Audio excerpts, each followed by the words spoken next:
കെനറസ് ഡിന്നി, നാളെ രാവിലെ 8:30 മണിയാകുമ്പോൾ 8 ദിവസം പൂർണ്ണമാകുന്നു അർജുൻ അപ്രത്യക്ഷനായിട്ട്. ഇനി എന്ത് പ്രതീക്ഷിക്കണം?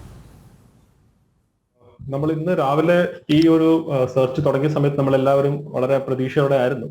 കാരണം കരഭാഗത്ത് എവിടെയെങ്കിലും എന്തെങ്കിലും ഒരു ഇൻപുട്സ് കിട്ടും എന്നുള്ള ഒരു വിശ്വാസം ഉണ്ടായിരുന്നു. പക്ഷെ അൺഫോർച്ചുനേറ്റ്ലി അവിടെ ഇല്ല എന്നുള്ളൊരു സ്ഥിരീകരണം ഇപ്പം ഇന്ത്യൻ ആർമി കൊടുത്തിട്ടുണ്ട്.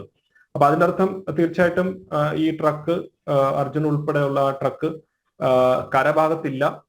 അത് സ്വാഭാവികമായിട്ട് ഇനി പുഴയിലാണ് ഉള്ളത്. ഞാൻ മനസ്സിലാക്കുന്ന ആ പുഴയുടെ തീരത്ത് കുറച്ച് സ്ഥലം ഇപ്പോഴും ഇനിയും തിരയാൻ ബാക്കിയുണ്ട്. അപ്പൊ ആ ഒരു പ്രദേശം വിട്ടുകഴിഞ്ഞാൽ ബാക്കി ഒരു കൂടുതൽ ചാൻസസ് ഇനി പുഴയുടെ ഉള്ളിലാണ് എന്നാണ് നമ്മൾ മനസ്സിലാക്കുന്നത്. അപ്പൊ തീർച്ചയായിട്ടും ഇനി അടുത്ത ഫേസ് ഓഫ് ഓപ്പറേഷൻസ് എന്ന് പറഞ്ഞു കഴിഞ്ഞാൽ അത് നേവിയുടെ ഒരു ഓപ്പറേഷൻ ആയിരിക്കും.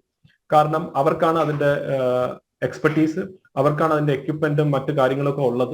പക്ഷെ അത് തീർച്ചയായിട്ടും ഒരു സങ്കീർണമായിട്ടുള്ള ഒരു ഓപ്പറേഷൻ ആയിരിക്കും. കാരണം നമ്മൾ അവിടെ കാണുന്ന പോലെ ആ പുഴയുടെ ഏകദേശം ഒരു മധ്യഭാഗത്തായിട്ട് വലിയ ഒരു തുരുത്ത് പോലെ ഫോം ആയിട്ടുണ്ട്. അപ്പൊ അതിന്റെ അർത്ഥം അത് ആ ഒരു പുഴയുടെ ഒരു ആഴം ഏകദേശം ഒരു 25 അടിയാണ് മനസ്സിലാക്കുന്നത്. അപ്പൊ 25 അടിക്ക് മുകളിലേക്ക് വന്നിട്ടുണ്ടെങ്കിൽ അത്രയും മണ്ണ് വന്ന് അവിടെ അടിച്ചിട്ടുണ്ട്. അപ്പൊ അത് ആ 30 അടിയോളം പുഴയുടെ തീരത്തു നിന്നാണ്.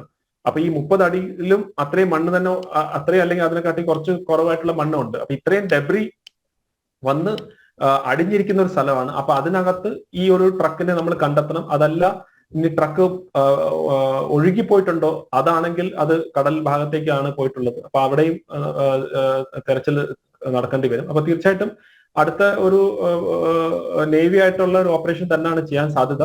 അങ്ങനെ ചെയ്യാൻ സാധിക്കും.